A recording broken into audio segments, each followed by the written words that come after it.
Bien, pues vamos a dar comienzo a este servicio.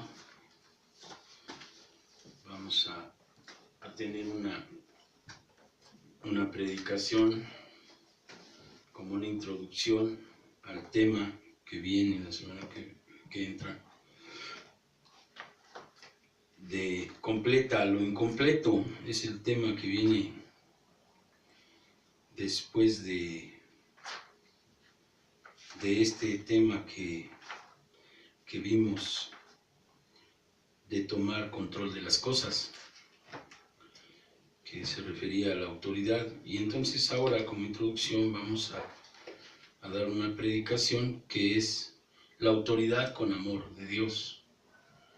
La autoridad con amor de Dios tiene que ver con que Dios no es un Dios que tenga despropósito. Todos sus mandamientos tienen un propósito de amor y de protección, pero la gente no ha querido entender que el amor de Dios se manifiesta a través de sus mandamientos para proteger y bendecir a la gente. La gente piensa que cuando los mandamientos de Dios llegan a su vida es para contrarrestar lo que ellos piensan que es su felicidad. Y no es así. Entonces la autoridad con amor, vamos a ver ahora qué es. Y vamos a buscar ahí en el libro del Éxodo, en el capítulo 20, versículo 6, dice: y hago misericordia a millares, a los que me aman y guardan mis mandamientos. O sea, es Dios misericordioso. Dice que Dios hace misericordias a millares de personas que le aman y guardan sus mandamientos. Quiere decir que el mandamiento de Dios no es gravoso. Dios quiere que le amemos para que obedezcamos sus mandamientos. Decía el tema pasado que la mujer tiene que tener su autoridad y nosotros tenemos que ser personas bajo autoridad, ¿recuerdan? Entonces, ahora lo que Dios quiere mostrarnos es que toda esa autoridad que Él quiere tener sobre nosotros es solamente por amor. Y si obedeces este mandamiento que dice, primero te dice que Él hace misericordia a millares de los que le aman y guardan sus mandamientos. Allá adelante en Deuteronomio 11 vamos a ver las promesas que Él tiene para los que le obedecen. 11 del 13 al 15. Dice, fíjense, si obedeciereis cuidadosamente a mis mandamientos que yo os prescribo hoy, amando a Jehová vuestro Dios y sirviéndole con todo vuestro corazón y con toda vuestra alma, yo daré la lluvia de vuestra tierra a su tiempo, temprana y la tardía, y recogerás tu grano, tu vino y tu aceite. Daré también hierba en tu campo para tus ganados, y comerás y te saciarás. ¿Qué quiere decir? Que Dios, si tú obedeces, se cumplirá lo que dice el Señor. Sigue primero el reino de Dios y su justicia, y después Dios te dará todo lo demás por añadidura. Él te dará de comer, dice, comerás y te saciarás. ¿Por qué? Porque Él hará llover. Y Él dará hierba al campo, al ganado, y comerás y te saciarás. Quiere decir que lo que tú hagas, el negocio que tú tengas, el trabajo que tú tengas, Él lo va a bendecir y te va a dar lo necesario. Él te va a dar lo necesario si siguen primero el reino de Dios. Ahora, esto que es poco a poco, la cuestión de la comida, comerás y te saciarás, tiene que tener una actitud de gratitud. Si Dios me da de comer el corazón, el mandamiento de Dios es que nosotros estemos agradecidos. Vamos a ver qué dice 1 Timoteo 4.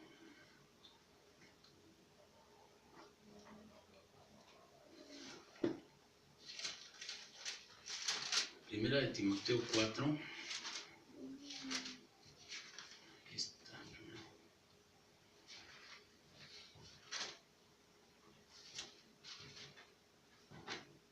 Del 1 al 5 dice, miren, pero el Espíritu dice claramente que en los postreros tiempos algunos apostatarán de la fe, escuchando espíritus engañosos, engañadores, a doctrinas de demonios, por la hipocresía de mentirosos que teniendo cauterizada la conciencia, prohibirán casarse y mandarán abstenerse de alimentos que Dios creó, para que con acción de gracias participen de ellos los creyentes y los que han conocido la verdad.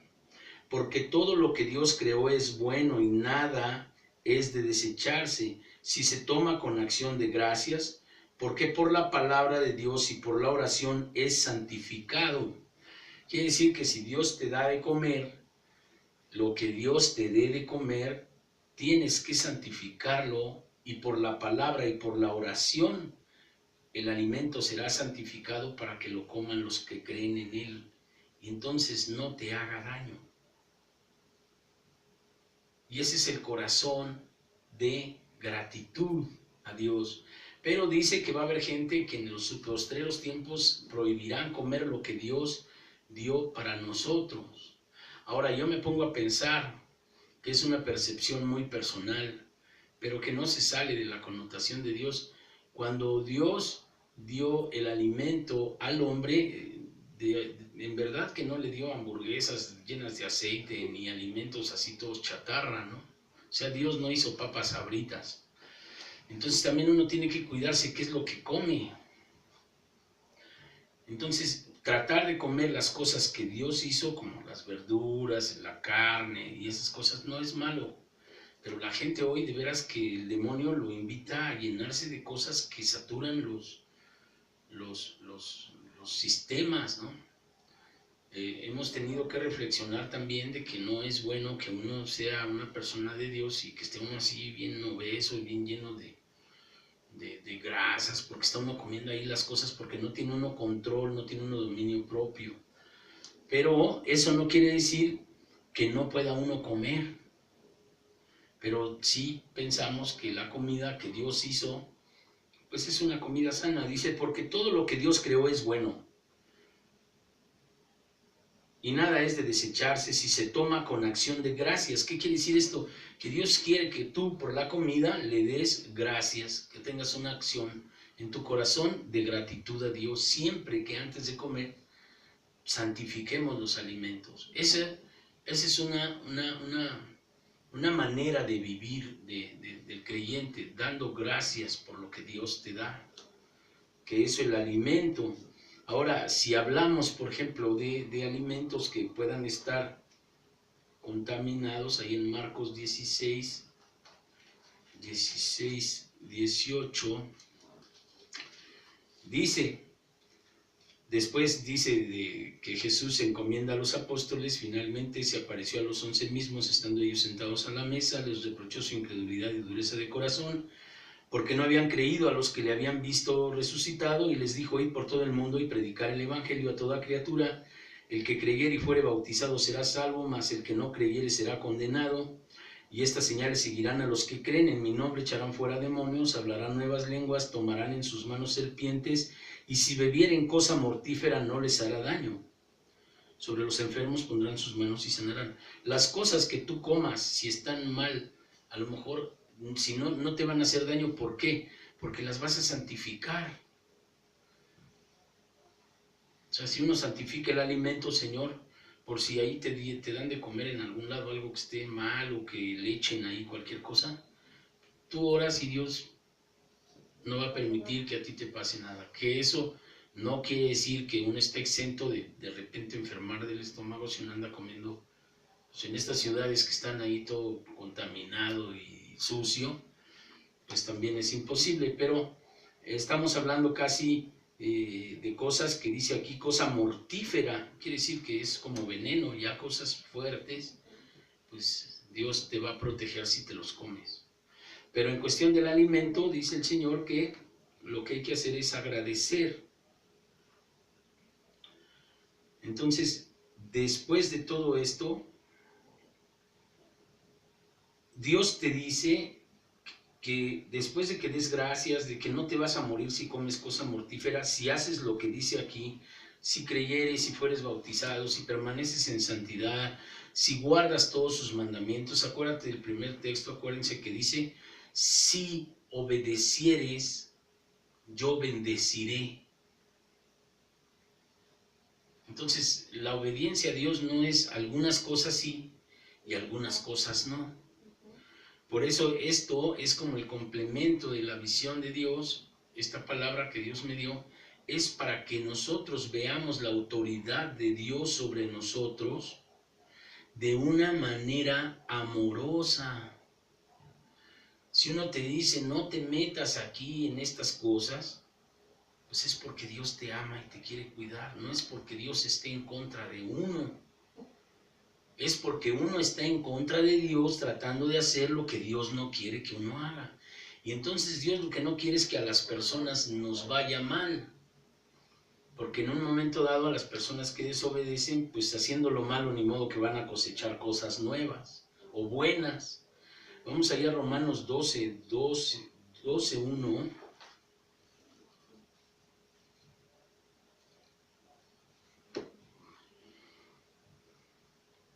Dice esto como un deber cristiano. Dice aquí la palabra de Dios, así que hermanos os ruego por la misericordia de Dios, que presentéis vuestros cuerpos en sacrificio vivo, santo, agradable a Dios, en vuestro culto racional. O sea, el cuerpo no puede ser usado para todo lo que es obras de la carne.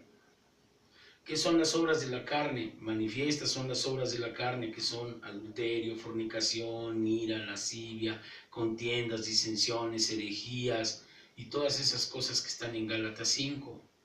Por eso dice que nuestro cuerpo, dice que presentemos nuestro cuerpo en sacrificio vivo, santo y agradable a Dios en vuestro culto racional, dice. O sea, el culto a Dios no es este solamente. Es que yo tengo que tener un cuerpo dedicado únicamente al servicio de Dios.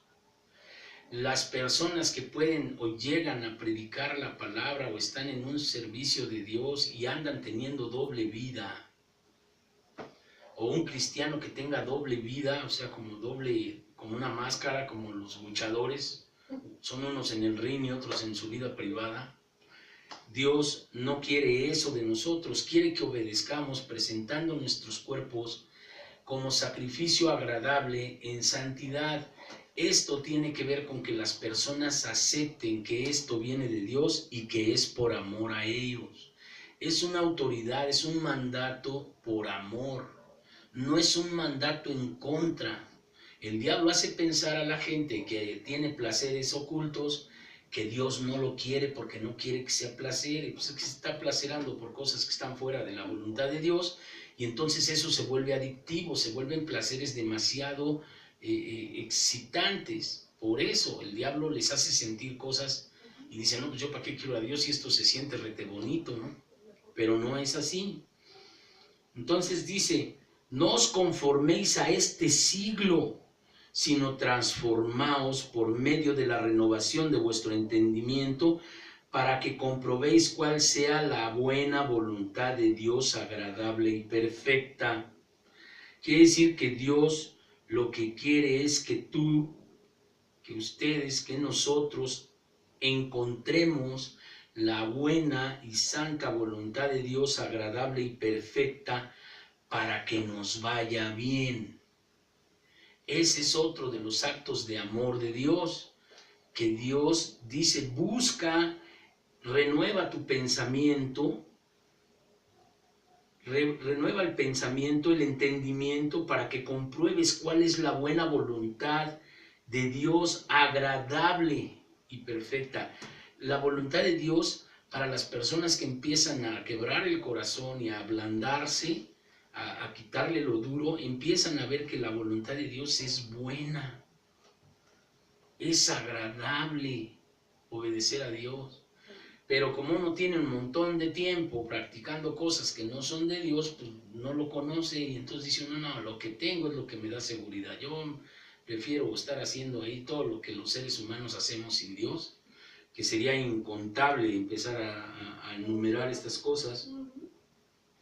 Y entonces dice, digo pues por la gracia que me es dada a cada cual que está entre vosotros, que no tenga más alto concepto de sí que el que debe tener, sino que piense de sí con cordura conforme a la medida de fe que Dios repartió a cada uno. Esto es el primer defecto que tiene el hombre, que es la soberbia. El tener una imagen de sí mismo sobrenaturalmente grande. Cuando dice acá que Dios no quiere eso, dice, sino que piense de sí con cordura.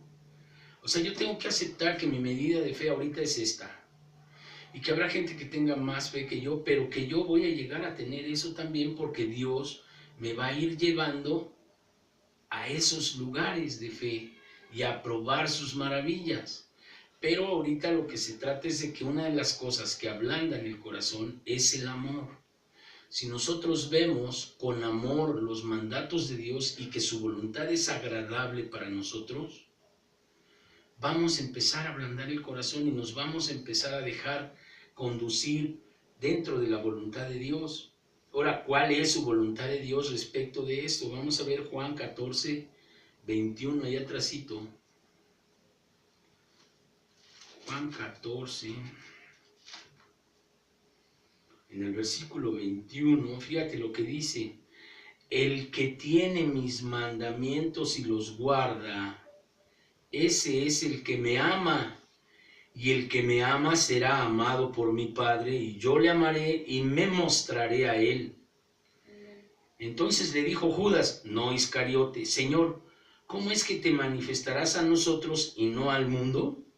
Respondió Jesús y le dijo, el que me ama, mi palabra guardará, y mi Padre le amará, y vendremos a él y haremos morada con él. ¿Qué está diciendo Dios? Que Dios te va a amar si obedeces. Y el amor de Dios es inmenso. No puede invadir Dios con todo el amor a un ser humano, lo desbarata. Pero sí te va a ir mostrando que cosas que tu maldad y que la mía, dejándolo de hacer, es como Dios va a empezar a ver que nosotros le amamos. Porque obedecemos. Y entonces dice, el que me ama, guarda mis mandamientos. El que me ama será amado por mi Padre y yo le amaré y me manifestaré a él. Y entonces en el 23 dice, el que me ama mi palabra guardará y mi Padre le amará y vendremos a él y haremos morada con él. ¿Cuál es la morada? Es la parte de tu espíritu que va a guardar el Espíritu Santo, que te va a impedir y que te va a proteger de las concupiscencias de la carne. Porque hay parte en la que el apóstol Pablo escribe, ¿por qué las cosas que quiero hacer buenas no hago? ¿Y por qué las cosas malas que no quiero hacer, esas son las que hago? Pero después dice, gracias doy a Jesucristo, porque gracias a su muerte, a su sangre, al lavamiento del bautismo, al Espíritu Santo, ahora Dios te va a ayudar a detener tu cuerpo para no caer en las concupiscencias de la carne. El Espíritu entonces es como dice, el que me obedece, el que tiene mis mandamientos y los guarda, este es el que me ama. Y entonces Dios va a empezar a hacer ¿qué? Morada en ti. Dice, mi Padre le amará y vendremos a él y haremos morada con él. Vamos a ver qué dice ahí también en Marcos 12, 29, atrás. Marcos 12, 29. Dice el primer mandamiento. Dice Jesús le respondió, el primer mandamiento de todos es, oye Israel, el Señor nuestro Dios, el Señor uno es, y amarás al Señor tu Dios con todo tu corazón, con toda tu alma, con toda tu mente y todas tus fuerzas. Este es el principal mandamiento. Y el segundo es semejante, amarás a tu prójimo como a ti mismo, y no hay otro mandamiento mayor que estos. ¿Sí? Entonces, amar a Dios es guardar sus mandamientos y no entrar en concupiscencia de la carne para el pecado. Acuérdense, resistid al diablo y huirá de vosotros, orad y velad para no entrar en tentación. Entonces quiere decir que Dios por amor nos va a proteger de las conductas de pecado que nosotros llevábamos a cabo antes para que no nos pague el pecado con la muerte. Primeramente con la muerte, que es dejar de tener la presencia de Dios, que esa es la muerte. Después morir, y la muerte segunda, que es cuando Dios va a separar a sus ovejas de los demás. Entonces, la muerte eterna es algo que la gente no quiere entender. Pero después de obedecer a Dios y ser guardador de sus mandatos, ver la autoridad de Dios como parte del amor de Dios y no ver la autoridad de Dios como algo agresivo hacia mí, sino que Dios quiere que a mí me vaya bien si le obedezco. El que me ama guarda mis mandamientos. Pero hay otro mandamiento que dice, amarás a tu prójimo como a ti mismo, y no hay otro mandamiento mayor que estos. Ahora, Dios quiere que nos amemos también entre nosotros. Vamos a ver qué dice ahí, primera de Juan 4:7. Ahí atrásito de Apocalipsis. Dice, el 7, dice, amados, amémonos unos a otros porque el amor es de Dios.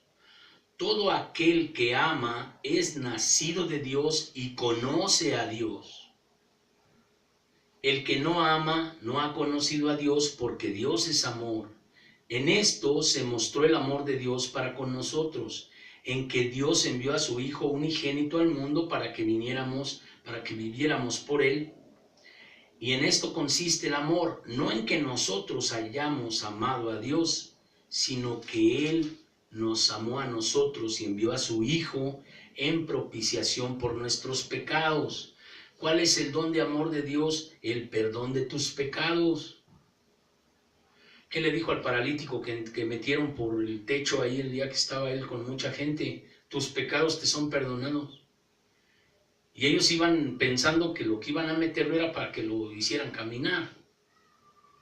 Y después Cristo les dijo, ¿qué le es a este? Mejor decirle, levántate y camina, o tus pecados te son perdonados. Claro que era el amor se lo estaba dando cuando le dijo, tus pecados te son perdonados. ¿Qué le dijo a la mujer aquella que la iban a apedrear? Anda y ve y no peques más. Entonces, el don de amor de Dios es el perdón de los pecados. Entonces aquí dice, nosotros no es que hayamos amado a Dios, es que Él nos amó a nosotros primero, mandando la propiciación por nuestros pecados, que es nuestro Señor Jesucristo, Dios encarnado y crucificado en la cruz. Ahora dice en el 11, amados, si Dios nos ha amado así, debemos también nosotros amarnos unos a otros. Nadie ha visto jamás a Dios. Si nos amamos unos a otros, Dios permanece en nosotros y su amor se ha perfeccionado en nosotros. En esto conocemos que permanecemos en Él y Él en nosotros, en que nos ha dado de su Espíritu. ¿Qué es lo que te da cuando te bautizas? El don del Espíritu Santo, que es el que te trajo hoy aquí a escuchar palabra de Dios. Porque la gente que no tiene el Espíritu Santo, ¿dónde anda? En todos lados. Unos andan en la mera fiesta, otros andan en todo lo que tienen que andar, pero menos buscando amar a Dios. Entonces, cuando dice aquí que Dios te dio el Espíritu, Dios te dio su Espíritu, dice en el 14, y nosotros hemos visto y testificamos que el Padre ha enviado a su Hijo, el Salvador del mundo.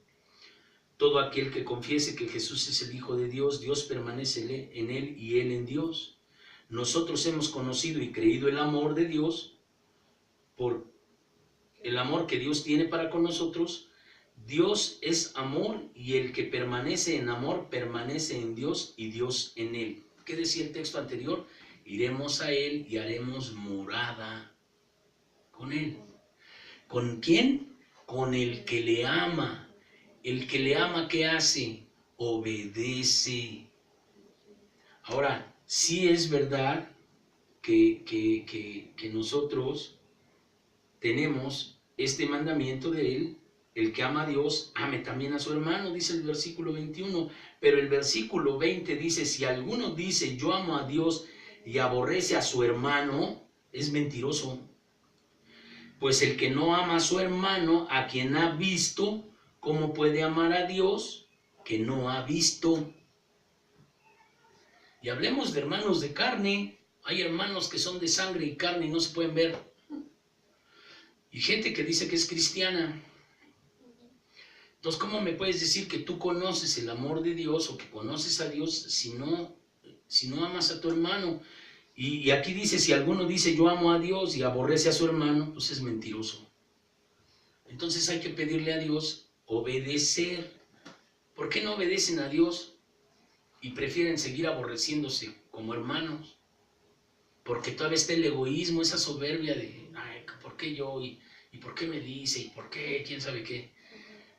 Desde humillarse a Dios y pedirse perdón y restaurar la relación, porque nada más son puros egos. Es nada más el ego inflado el que hace que las personas no quieran reconciliarse, no quieren humillarse, no quieren restituir al agraviado, no quieren arrepentirse, no quieren pedir perdón por lo que han hecho. Porque aunque a ti te ofendan o aunque a mí me ofendan, si yo he ofendido, lo que yo debo hacer es reconocer y confesar mi ofensa, independientemente del otro. Y si los dos hacen lo mismo, pues se reconcilia y se quita eso. Entonces dice, y nosotros tenemos este mandamiento de él: el que ama a Dios, ame también a su hermano.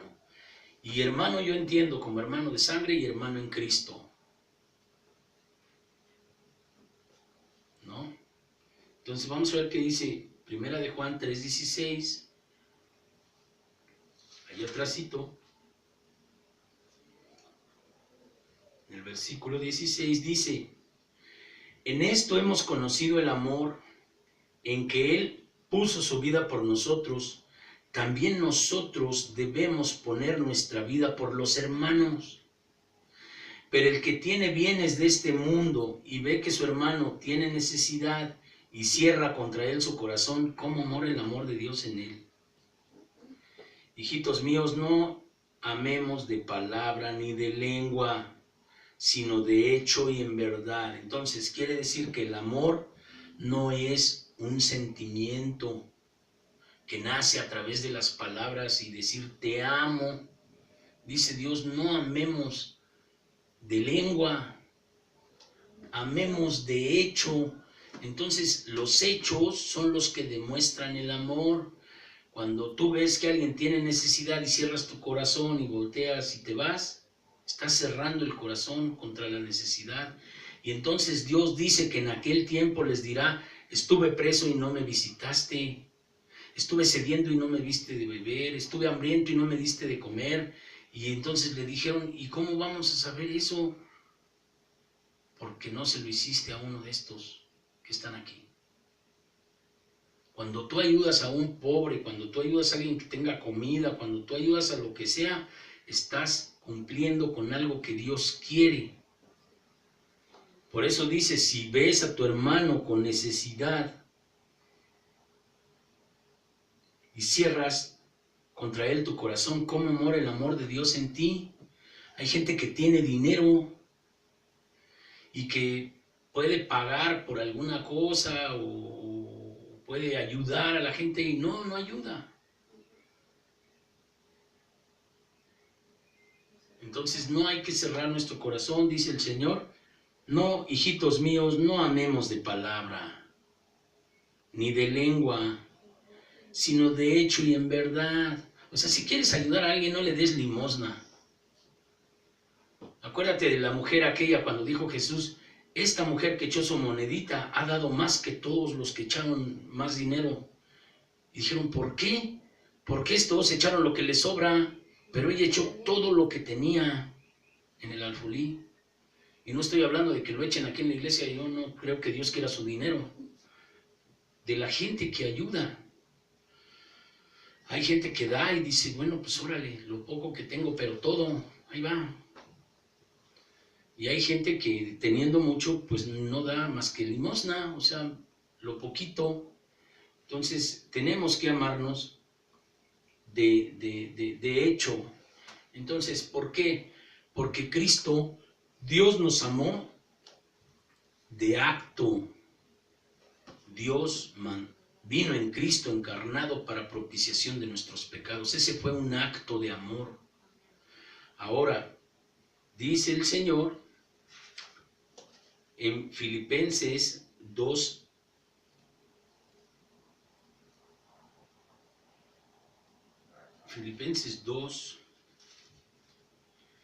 del 5,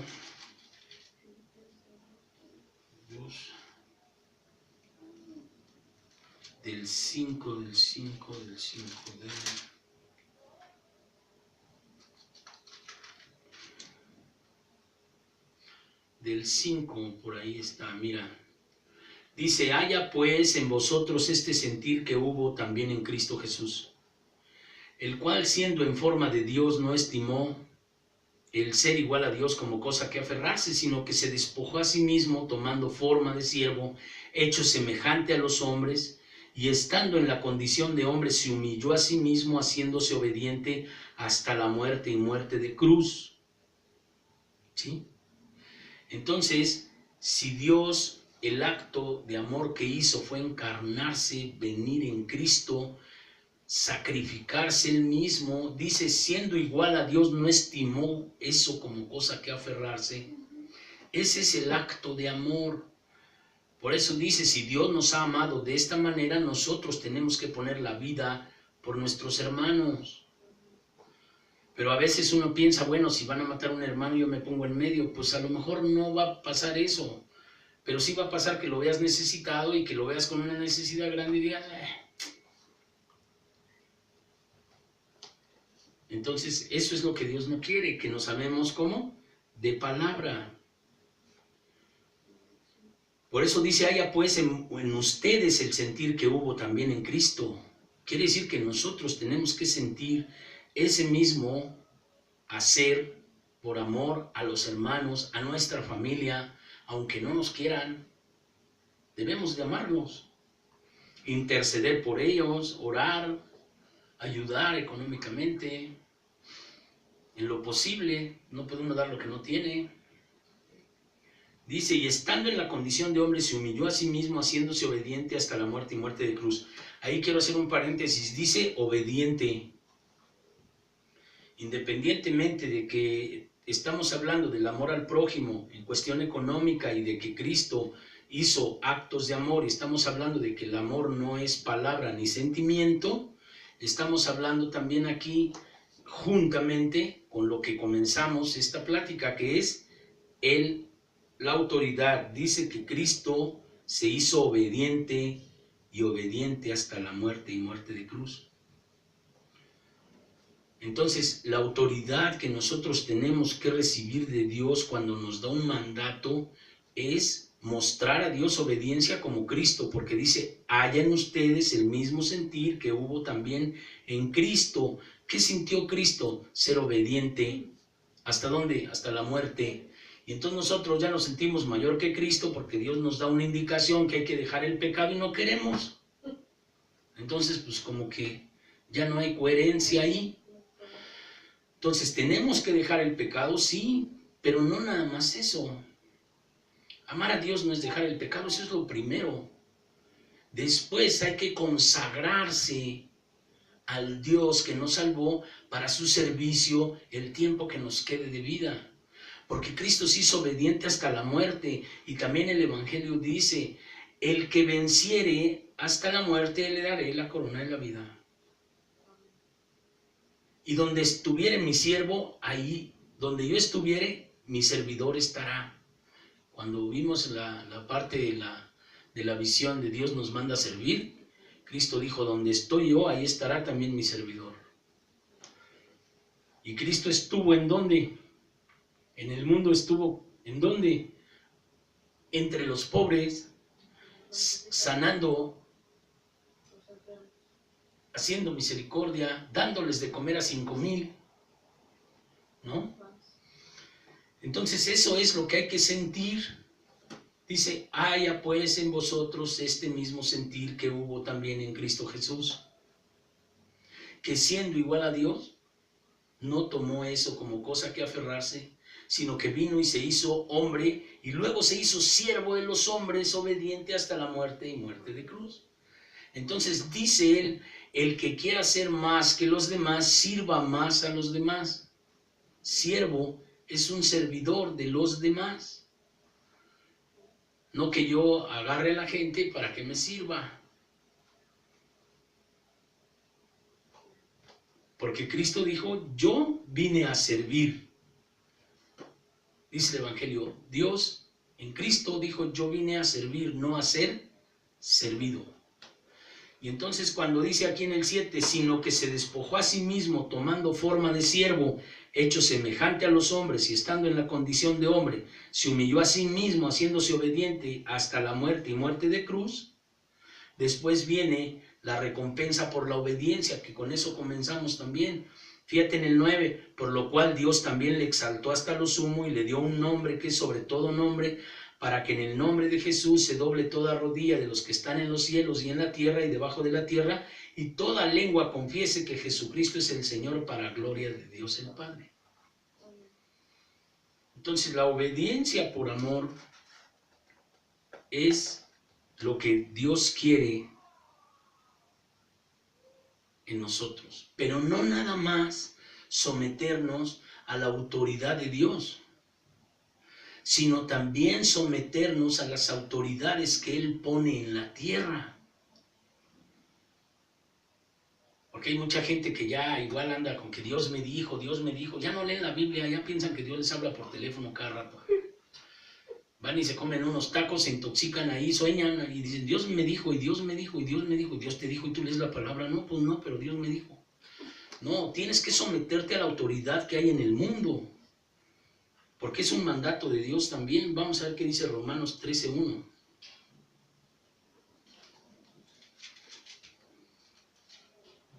Dice, mira, sométase toda persona a las autoridades superiores, porque no hay autoridad sino de parte de Dios, y las que hay por Dios han sido establecidas. De modo que si quien se opone a la autoridad, a lo establecido por Dios, resiste, y los que resisten acarrean condenación para sí mismos. Romanos 13, del 1 al 3. En el 2, y luego ya terminamos, donde dice el texto que vimos por último, la visión en la plática pasada, que dice, porque los magistrados no están para infundir temor al que hace bien, sino al malo. ¿Recuerdan? Quieres pues no temer a la autoridad, haz lo bueno y tendrás alabanza de ella. Eso es ya como ya de regalo, ¿no? Dice, pues ¿para qué te andas preocupando de que no te vean? Pues no hagas lo malo y así la ley no te persigue. La ley no nada más las autoridades, la ley de tu conciencia que nomás te anda persiguiendo y que no te sorprendan porque sabes que estás haciendo algo que no está dentro de la ley de Dios. Entonces, por eso dice, sométase a toda persona a las autoridades superiores. ¿Quién es una autoridad superior en la iglesia? Los pastores, para eso están. Mi autoridad, ¿quién es? Pues el pastor Israel. Y la autoridad de él, pues el obispo. Y de la autoridad del obispo, pues él tiene su pastor y así. No somos personas que seamos autorreferenciales y hagamos lo que se nos pega. Él tiene una visión que le está dando Dios, Él me está diciendo que yo dé la visión de la iglesia, yo hago lo que Él me dice.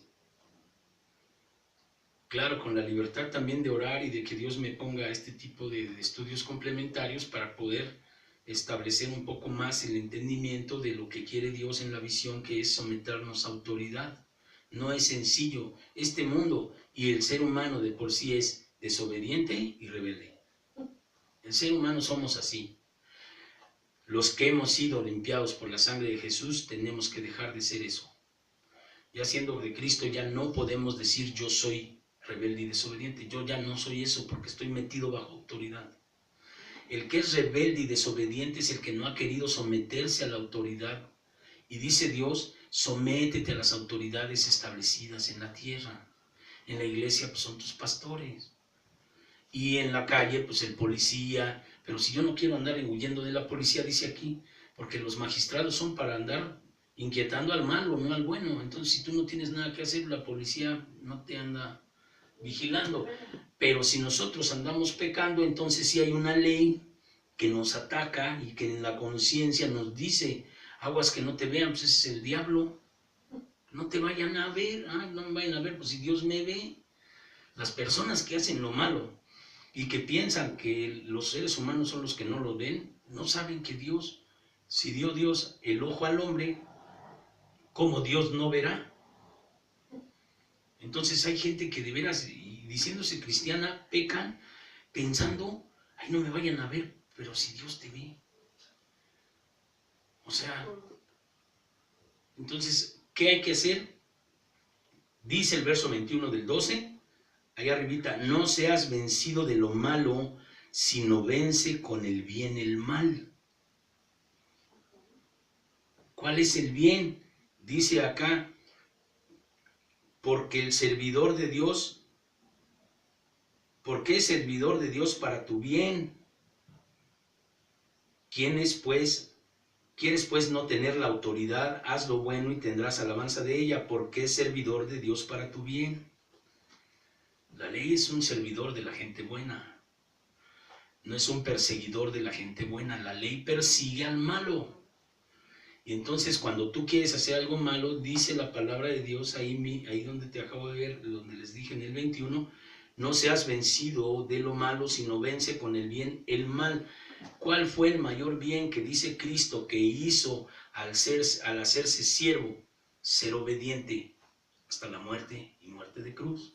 A ti te pide Dios, a mí me pide Dios y a todas las personas que hemos sido bautizados en Cristo Jesús, ser fieles hasta la muerte. ¿Qué quiere decir eso? Ser obediente hasta la muerte.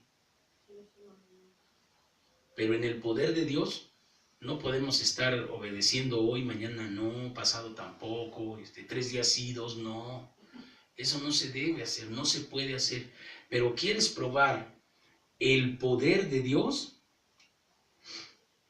Vamos a ver ahí, Primera de Juan, ya para acabar, capítulo 3. Dice, fíjate, hablando de amor, en el 1, mirad cuán amor nos ha dado el Padre para que seamos llamados hijos de Dios. ¿Por qué? Por el arrepentimiento, el bautismo y el don del Espíritu Santo. Por esto el mundo no nos conoce porque no le conoció a Él. Amados, ahora somos hijos de Dios y aún no se ha manifestado lo que hemos de ser.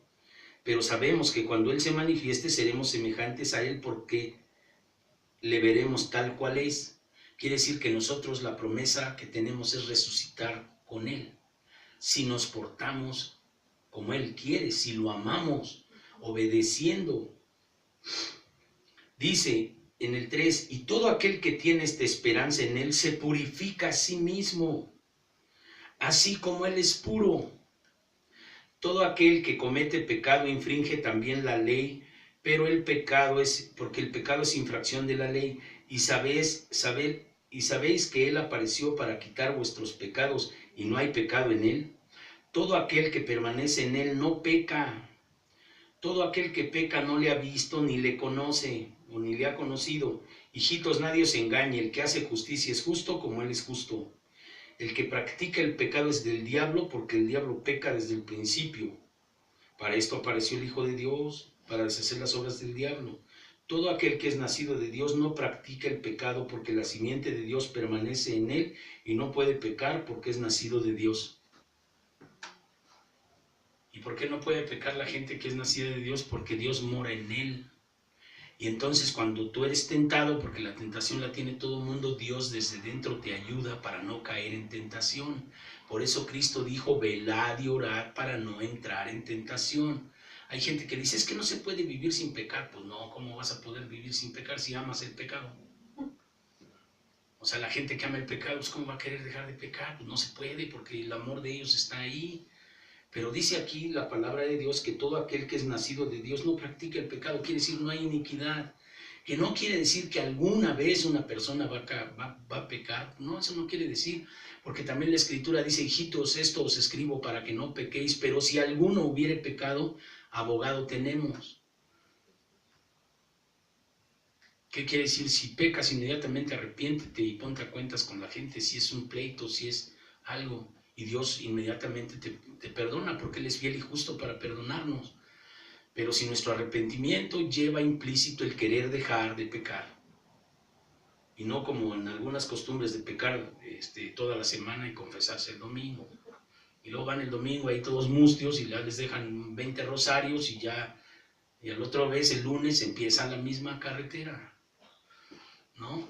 Entonces en eso dice Cristo, el que practica el pecado es del diablo, porque el diablo peca desde el principio.